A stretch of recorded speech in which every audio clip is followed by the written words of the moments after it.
Hello दोस्तों, नमस्कार। मैं रंजीत श्रीवास्तव आप सभी का आइडियल इंस्टीट्यूट के यूट्यूब चैनल पर स्वागत करता हूं।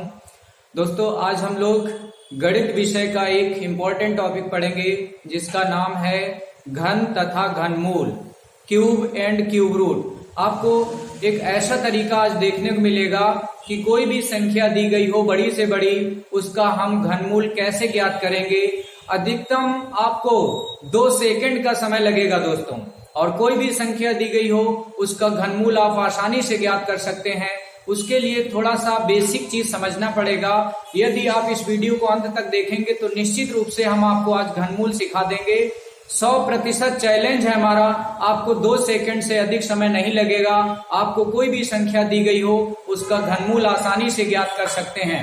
तो चलिए आइए प्रारंभ करते हैं। घनमूल कैसे ज्ञात किया जाएगा उसके बारे में जानते हैं। ठीक है, देखिए बेटा, घन और घनमूल, पहले तो हम इसमें अंतर समझ लेते हैं। घन क्या होता है और घनमूल क्या होता है, क्यूब किसे कहते हैं और क्यूब रूट क्या होता है। देखिएगा, घन क्या होता है, पहले घन के बारे में समझते हैं। कोई भी संख्या दी गई हो, जैसे एक संख्या लिखी है 4, है ना, इस पे पावर लगा दिया जाए 3। ठीक, अब इसका मतलब क्या होता है कि यहाँ पे जो संख्या लिखी है उस संख्या को 3 टाइम्स मल्टीप्लाई करना है, यानी 4 मल्टीप्लाई 4 मल्टीप्लाई 4। इस संख्या 4 को 3 बार आपको लिखना है। आपस में इनका मल्टीप्लाई कर देंगे, 4 चौकू 16 चौकू 64। तो ये जो 64 निकल के आया है ये 4 का घन है, इसे 4 का क्यूब बोला जाएगा। ठीक है, ऐसी कोई संख्या लिखी है जैसे 5, इसका आपसे कहा जाए कि क्यूब क्या होगा, इसका घन क्या होगा। तो 5 का 3 टाइम्स मल्टीप्लाई कर दीजिए, यानी 5 गुणे 5 गुणे 5। आपस में इनका मल्टीप्लाई करते हैं तो 55 25 पंचे 125। तो ये जो 125 निकल के आया है ये 5 का घन कहलाता है, इसे घन कहते हैं। इसके बाद जानते हैं घनमूल। कोई भी संख्या लिखी है जैसे 64 यहाँ पे लिख दिया और इस पे मैंने इस प्रकार का ये सिंबल लगा दिया। ठीक है, तो ये घनमूल का सिंबल कहलाता है। इसका घनमूल कैसे ज्ञात करेंगे, तो आपने बचपन में ठीक एक गुणनखंड विधि से घनमूल निकालना सीखा होगा। कैसे निकालते थे, बेसिक मेथड आपने अभी तक जो सीखा है उसको एक बार देख लीजिएगा। कोई भी संख्या यहाँ पे लिखी है तो इसके फैक्टर कर लेते हैं, 2 गुणे 2 गुणे 2 गुणे 2 गुणे 2 गुणे 2। ठीक, इसका आपस में मल्टीप्लाई करिए, ये संख्या आनी चाहिए। 2 दूनी 4 दूनी 8 दूनी 16 दूनी 32 दूनी 64। अब घनमूल निकालने की जो विशेषता होती है, इसमें 3 संख्याओं का पेयर बनेगा। यहाँ पे ये जो 3 लिखा है इसका मतलब यही है कि 3 संख्याओं का पेयर बनाएंगे। तो एक पेयर ये बन गया, एक पेयर ये बन गया। इस पेयर से एक संख्या बाहर निकालेंगे 2, ऐसे ही इस पेयर से एक संख्या निकाल लीजिए 2। ठीक, तो आपस में इनका मल्टीप्लाई कर देंगे, 2 में 2 का गुणा 4। तो 64 का जो घनमूल निकल के आया है वो 4 है, इसे घनमूल कहते हैं। तो 64 का घनमूल क्या होगा 4, और 4 का घन क्या होगा 64। तो ये तो बेटा होता है इन दोनों में अंतर, घन क्या है घनमूल क्या है, ये दोनों में मैंने डिफरेंस क्रिएट कर दिया। ठीक, इस प्रकार से इनका अंतर आप समझेंगे। अब देखिएगा, हमारी एक शॉर्टकट विधि है जिससे आप कोई भी संख्या का घनमूल ज्ञात कर सकते हैं आसानी से। इस मेथड से निकालेंगे, इसमें बहुत समय लगेगा, लेकिन एक ऐसा विधि देखिएगा जिसमें 2 सेकंड के अंदर किसी भी संख्या का घन ज्ञात किया जा सकता है। चलिए आइए प्रारंभ करते हैं। उसका पहले कुछ बेसिक चीज है, उसको पहले आप समझ लीजिएगा। जब बेसिक चीज क्लियर हो जाएगी उसके बाद आप आसानी से 1 से 2 सेकंड के अंदर यदि घनमूल ना आपने निकाला तो आज के बाद हमारा कोई भी वीडियो मत देखना। चैलेंज के साथ मैं पढ़ा रहा हूं, 2 से 3 सेकंड आपको नहीं लगेगा। 2 सेकंड के अंदर आप किसी बड़ी से बड़ी संख्या का घनमूल ज्ञात कर सकते हैं। तो पहले कुछ उसका हम बेसिक चीज समझते हैं। मैंने आपको बता दिया ये जो सिंबल होता है ये घनमूल का सिंबल है। जैसे यहाँ पे मैंने लिखा 64, तो 64 का ही घनमूल का सिंबल हो गया। ठीक है, अब इसमें देखिए कुछ बेसिक चीज होगी, उसको चीज पहले को आपको समझना है। कुछ बेसिक चीज ये है कि अगर इकाई के स्थान पे जो भी घनमूल के अंदर संख्या लिखी है उसमें यहाँ पे यूनिट प्लेस पे आपको संख्या चेक करनी है। यूनिट प्लेस पे संख्या आपको यदि 2 दी गई है, ठीक है, तो इसका आपस में बेटा इंटरचेंज कर देंगे 8 के साथ। तो 2 का इंटरचेंज होगा 8 के साथ। इसी प्रकार से एक संख्या याद रखो 3 का आपस में इंटरचेंज हो जाएगा 7 के साथ। इसका इंटरचेंज का मतलब ये हुआ कि यदि इकाई के स्थान पर 2 लिखा है तो आपको 8 लिखना है। यदि इकाई के स्थान पे 8 लिखा है तो उसकी जगह पे आपको 2 कर देना है। उसी प्रकार से यदि इकाई के स्थान पे 3 लिखा है तो उसकी जगह आप 7 कर दीजिएगा, और 7 लिखा है तो 3 कर दीजिएगा। तो ये जो बॉक्स में मैंने चीज लिखी है इसको ध्यान से समझ लीजिए। यानी 2 की जगह 8, 8 की जगह 2, 3 की जगह 7, 7 की जगह 3, ये आपस में इंटरचेंज हो जाएगा। इसके अलावा आपकी जो इकाई के स्थान पे संख्या और क्या क्या हो सकती हैं, 0 हो सकता है, 1 हो सकता है, 2 मैंने इसमें लिख दिया, 3 इसमें लिख दिया। इसके अलावा 4 हो सकता है, 5 हो सकता है, 6 हो सकता है, 7 इसमें आ गया, 8 इसमें आ गया, 9 बचा। तो बाकी जो संख्या बची हैं वो ये बची हैं। अगर इकाई के स्थान पे इनमें से कोई संख्या दी है तो आपको इंटरचेंज नहीं करना है, मीन्स कुछ नहीं करना है। तो इसके लिए लिख लीजिएगा नो चेंज। इसमें क्या करना है आपको, नो चेंज, कोई परिवर्तन नहीं होगा। और ये वाली संख्या आपस में इंटरचेंज हो जाएगी। ये थोड़ा सा इसका बेसिक चीज है, इसको समझ लीजिएगा। दूसरी इसकी बेसिक चीज क्या है, कुछ संख्याओं के मैं यहाँ पे क्यूब लिख रहा हूं, इनको आप याद कर लीजिएगा। जैसे 1 का क्यूब क्या होता है बेटा, 1 का क्यूब 1 होता है। ऐसे ही आपसे कहा जाए 2 का क्यूब क्या होता है, तो 2 का क्यूब बनेगा 2 दूनी 4 दूनी 8 बन जाएगा। 3 का क्यूब क्या होता है, 3 3 9 27 होता है। 4 का क्यूब क्या बनेगा, 4 चक्कू 16 चक्कू 64 बनेगा। 5 का क्यूब क्या बनेगा, 5 25 पंचे 125 बनेगा। 6 का क्यूब क्या होता है बेटा, 6 36 216 होता है। 7 का क्यूब याद कर लीजिए, 7 7 49, 7 कितना होगा 343 यानी 343 होता है। 8 का क्यूब याद कर लो, 8 का क्यूब 512 होता है। 9 का क्यूब क्या होता है बेटा, 729 होता है। 10 का क्यूब क्या होता है, 10 का क्यूब होता है बेटा 1000, तो 10 का क्यूब हो गया 1000। ये कुछ संख्याओं के क्यूब हैं, इनको आपको याद करना है, ठीक है। इनको आप आराम से पहले याद कर लीजिएगा। ऐसे ही 11 का यदि क्यूब की बात आ जाए तो 11 का क्यूब होता है 1331।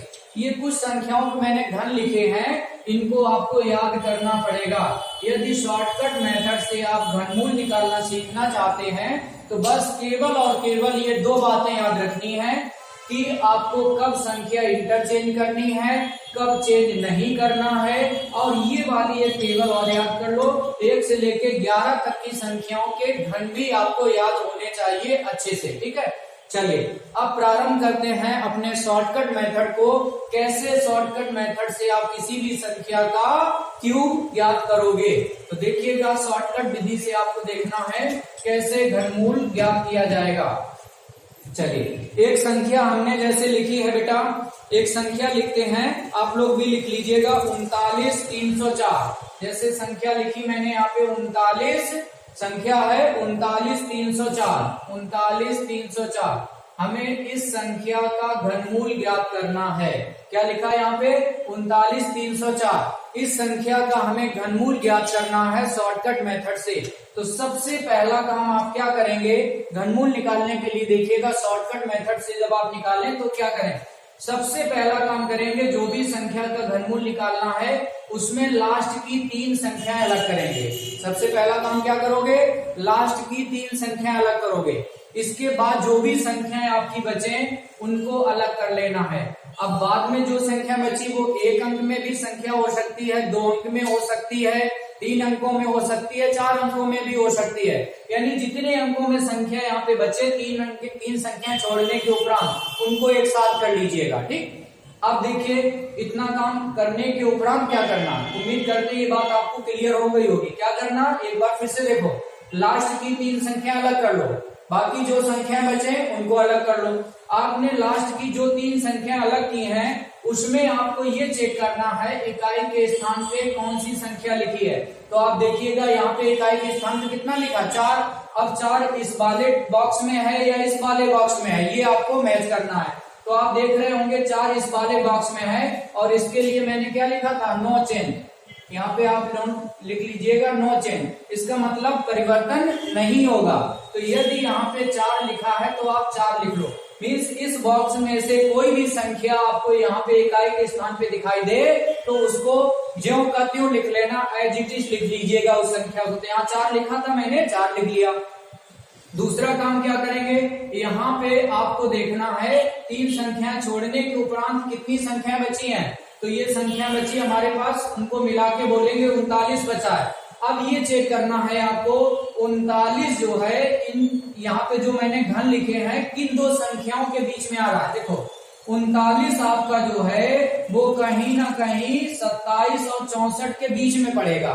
बस आपको ये मैच करना है कि यहाँ पे जो संख्या लिखी है वो इनमें से किन दो संख्याओं के बीच में आ रही है। तो आप देखो 39 27 और 64 के बीच में आ रहा है, इतना तो कर ही लोगे ना, इन दो संख्याओं के बीच में आ रही है। ठीक, तो 39 27 और 64 के बीच में आ रहा है। अब इसके उपरांत क्या करना है, जिन दो संख्याओं के बीच में वो संख्या पड़े, कौन सी, ये वाली संख्या, ये वाली संख्या जिन दो संख्याओं के इनमें से जिन दो संख्याओं के बीच में पड़े उनमें से सदैव छोटी संख्या लोगे। कौन सी लोगे, सदैव छोटी संख्या। सदैव छोटी संख्या को महत्व देंगे आप, सदैव छोटी संख्या की तरफ जाएंगे, सदैव छोटी संख्या। अब इन दोनों में छोटी संख्या कौन सी है, 27 है। बेटा 27 ये किसका घन है, 27 किसका क्यूब है, तो 27 3 का क्यूब है। 27 किसका क्यूब है, 3 का। बस यहाँ पे आपको 3 लिख देना है, यही आपका आंसर हो गया। उम्मीद करते हैं ये बात आपको समझ में आ गई होगी। अर्थात ये जो संख्या इतनी बड़ी लिखी थी इसका घनमूल क्या होगा, तो इसका घनमूल होगा 34। शायद आपको अच्छे से क्लियर हो गया होगा। और एक दो सवाल देखते हैं तो आपको और अच्छे से समझ में आ जाएंगे। एक दूसरा सवाल लिखिएगा, दूसरा सवाल लिखो तो और अच्छे से आपको समझ में आ जाएगी ये बात, है ना। एक सवाल और लिखते हैं, 474 552, 474 552। यहाँ पे मैंने ये इतनी बड़ी एक संख्या लिखी और आपसे कहा जाए कि इसका घनमूल ज्ञात करो। देखिए बेटा कैसे निकालना है, मैंने बताया कि आपको सबसे पहला काम करेंगे लास्ट की 3 संख्या इसमें अलग करना है। लास्ट की 3 संख्या अलग करने के उपरांत जितनी भी संख्या बची हैं उनको अलग कर लीजिए। फिर क्या करना है, जो आपने 3 संख्या लास्ट की अलग की थी उसमें इकाई का अंक चेक करना है, यूनिट प्लेस पे क्या लिखा है। तो यूनिट प्लेस पे आप देखेंगे या तो इस बॉक्स की संख्या होगी या इस बॉक्स की संख्या होगी। तो आप देख रहे हैं इकाई के स्थान पे 2 है, 2 इस बॉक्स में मिल रहा है। इसके लिए मैंने बताया था इंटरचेंज करना है। अगर 2 लिखा है तो 2 के स्थान पे कितना कर देना है, 8 कर देना है। तो यहाँ पे 2 के स्थान पे हो जाएगा 8, मैंने लिख दिया यहाँ पे 8। ठीक, इसके बाद क्या करना है, ये सर्कल में जितनी संख्या लिखी है उसको यहाँ से इस बॉक्स में आपको मैच करना है। तो यहाँ लिखा 474, 474 जल्दी से चेक करेंगे किन दो संख्याओं के बीच में पड़ रहा है। तो देखिए बेटा 474 343 और 512 के बीच में पड़ेगा। इनमें से छोटी संख्या कौन सी है, 343। 343 किसका घन है, 7 का घन है। तो यहाँ लगा दीजिए 7, बस यही आपका आंसर हो गया। इस संख्या का घनमूल क्या निकल के आया, 78 निकल के आया। बस इतना सा आपको काम करना है। तो यहाँ पे कुल मिला के ये संख्याओं के घन आपको अच्छे से याद होने चाहिए। अगर ये घन याद है तो विदिन सेकेंड आंसर आपका निकल के आएगा। चलो एक और लिखते हैं, 636। अगली संख्या लिखो बेटा, 636 056 056। इस संख्या का हमें घनमूल याद करना है। क्या लिखा है ये, 636 056। इस संख्या का हमें घनमूल ज्ञात करना है। चलिए इसको भी निकालते हैं। मैंने क्या लॉजिक बताया, लास्ट की 3 संख्या अलग करेंगे। तो लास्ट की 3 संख्या अलग कर दी, बाकी जो संख्या बची उनको ऐसे सर्कल में बंद कर लो। अब यहाँ पे जो 3 संख्या अलग की उसमें इकाई के स्थान पे आपको चेक करना है। इकाई के स्थान पे कितना लिखा, 6 लिखा। अब 6 देखिए इस बॉक्स में है या इस बॉक्स में, तो सेकंड वाले बॉक्स में हमें दिखाई दे रहा है, यहाँ पे 6 लिखा है। और इस बॉक्स की कोई संख्या है तो नो चेंज, यानी उस संख्या को आपको एज इट इज उतार लेना। तो यहाँ 6 लिखा है, 6 ही उतार लो। मीन्स इस बॉक्स में से कोई संख्या दी है उसको जैसा का तैसा उतार लेंगे। अगर इस बॉक्स में पड़ रही है तो इंटरचेंज करके लिख देना। मीन्स 2 लिखा होता है यहाँ तो 8 कर दे, और 3 लिखा है तो 7, और 7 लिखा है तो 3 कर देना। तो इंटरचेंज करेंगे। इसके बाद इस सर्कल में क्या लिखा, 636। जल्दी से इसमें मैच करेंगे। 636 कहाँ पे पड़ेगा, तो देखिएगा 636 हमारा इन 2 संख्याओं के बीच में आ रहा, मीन्स 512 और 729 के बीच में पड़ेगा। इनमें से इन 2 संख्याओं के बीच में पड़ रहा है। इनमें छोटी संख्या कौन सी है, 512।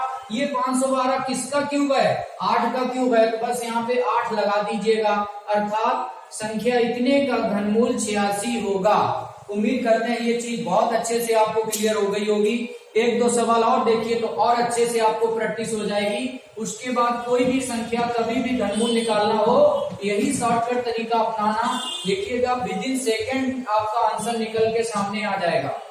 चलिए एक सवाल और लिया जाए। अगला सवाल लिखो 941 941 192 941 941 192 941 192 ये संख्या लिखिए बेटा। इसका हमें घनमूल ज्ञात करना है। ठीक है, क्या करना है? लास्ट की 3 संख्याएं अलग करिए, बाकी संख्याएं जो बची हैं उनको ऐसे सर्कल में कर लो। अब यूनिट प्लेस पे चेक करो कितना लिखा, 2। अगर 2 लिखा है तो इंटरचेंज कर देना, 2 की जगह क्या कर दोगे? 8 कर दोगे। यहाँ पे कर दिया मैंने 8। अब यहाँ लिखा 941। देखिए 941 किन 2 संख्याओं के बीच में जा रहा है? तो 941 हमारा 729 और 1000 के बीच में जा रहा है। इनमें छोटी संख्या कौन सी है? 729। 729 किसका घन है? 9 का, तो यहाँ लगा दो 9, अर्थात संख्या इतने का घनमूल कितना हुआ? 98 हो गया। बस इस प्रकार से आपको ये करना है। ठीक, चलो एक और लेते हैं अगला सवाल। अगला सवाल, यदि आपको ये मेरा पढ़ाने का तरीका समझ में आया तो कमेंट बॉक्स में जरूर बताइएगा कैसा लगा है ये तरीका, आपको समझ में आया कि नहीं आया। अगर नहीं आया किसी को तो वहां पे हमें कमेंट में बताइएगा, तो मैं आपको पुनः समझाने का प्रयास करूंगा। ठीक है, चलिए एक सवाल और लिखते हैं। अगला सवाल लिखो 117 649 117 649 ये संख्या एक लिखी है, इसका हमें घनमूल ज्ञात करना है। देखिए कैसे करना बेटा, वही लॉजिक अपनाएंगे। लास्ट की 3 संख्या अलग करिए, बाकी जो संख्या बची उनको ऐसे सर्कल में कर लो। अब यहाँ पे इकाई के स्थान की संख्या चेक करो, इकाई के स्थान कितना लिखा? 9 इस बॉक्स में आ रहा, अर्थात नो चेंज। इसमें आपको चेंज नहीं करना है, 9 का 9 ही सीधा सीधा लिख लीजिए। फिर इसके बाद इस सर्कल में क्या लिखा? 117 117 देखिए किन 2 संख्याओं के बीच में आ रहा है? 64 और 125 के बीच में आ रहा है। इनमें छोटी संख्या कौन सी है? 64 और 125 में 64 किस संख्या का घन है? 4 का, तो यहाँ लगा दो 4। बस यही आंसर हो गया आपका। संख्या इतने का घनमूल कितना होगा? 49 होगा। उम्मीद करते हैं बहुत अच्छे से आप लोगों को समझ में आ रही होगी ये चीज और बहुत अच्छा लगा होगा। शायद आप लोगों ने कभी ऐसा पहले ना पढ़ा हो, पढ़ा है तो बहुत अच्छी बात, नहीं पढ़ा है तो जिन लोगों ने नहीं पढ़ा है वो लोग सीख सकते हैं इस चीज को कि कोई भी संख्या दी हो उसका घनमूल कैसे ज्ञात करेंगे। चलिए एक सवाल और लिखते हैं 373 लिखिए सभी लोग। 373 248 संख्या इतने का हमें घनमूल ज्ञात करना बेटा। क्या करना है? वही काम फिर से करेंगे। लास्ट की 3 संख्या अलग करो, बाकी जो संख्या बची उनको सर्कल में कर लो। लास्ट की जो 3 संख्या उसमें इकाई के स्थान पे देखिए क्या लिखा? 8 लिखा। 8 देखिएगा कहाँ? ये लिखा। इंटरचेंज कर दो, 8 की जगह क्या कर दोगे? 2, तो 8 की जगह लिख दीजिए यहाँ पे 2। इस सर्कल में कितना लिखा? 373 इसमें चेक करेंगे किन 2 संख्याओं के बीच में आ रहा है? तो 373 बेटा मेरा आ रहा है 343 और 512 के बीच में। इन दोनों में छोटी संख्या कौन सी है? 343। 343 किसका क्यूब है? 7 का, तो यहाँ लगा दीजिए 7। बस यही आंसर हो गया। उम्मीद करते हैं आप लोगों को बहुत अच्छे से ये बात समझ में आ गई होगी। चलिए एक सवाल और कर लिया जाए। 592 और 704 संख्या इतने का घनमूल ज्ञात करना है। चलिए इसको भी और कर लिया जाए तो आपकी प्रैक्टिस अच्छे से हो जाएगी। उसके बाद आप कहीं से भी क्वेश्चन को सॉल्व करिएगा, लॉजिक यही अपनाना है। ठीक है, लॉजिक यही अपना के आप सॉल्व करना है इनको। तो लास्ट की 3 संख्या अलग किया मैंने, इन संख्याओं को अलग कर लिया। लास्ट की 3 संख्याओं में इकाई के स्थान पे कितना लिखा? 4। इनमें मैच करो जल्दी से। 4 कहाँ? किस बॉक्स में? नो चेंज वाले बॉक्स में। तो 4 की जगह आपको 4 ही लिख देना है। यहाँ पे 592 इसमें चेक करो किन 2 संख्याओं के बीच में आएगा? तो 592 आपका इन 2 संख्याओं के बीच में आ रहा है, मीन्स 512 729। इन दोनों में छोटी संख्या कौन सी है? 512। 512 किसका क्यूब है? 8 का, तो यहाँ लगा दीजिए 8 अर्थात 84। संख्या इतने का घनमूल 84 होगा। उम्मीद करते हैं आपको ये हमारा घनमूल निकालने का तरीका बहुत अच्छा लगा होगा। यदि अच्छा लगा है तो सभी लोग कृपया करके कमेंट बॉक्स में हमें रिप्लाई जरूर दें, इससे हम लोगों का हौसला बढ़ता है।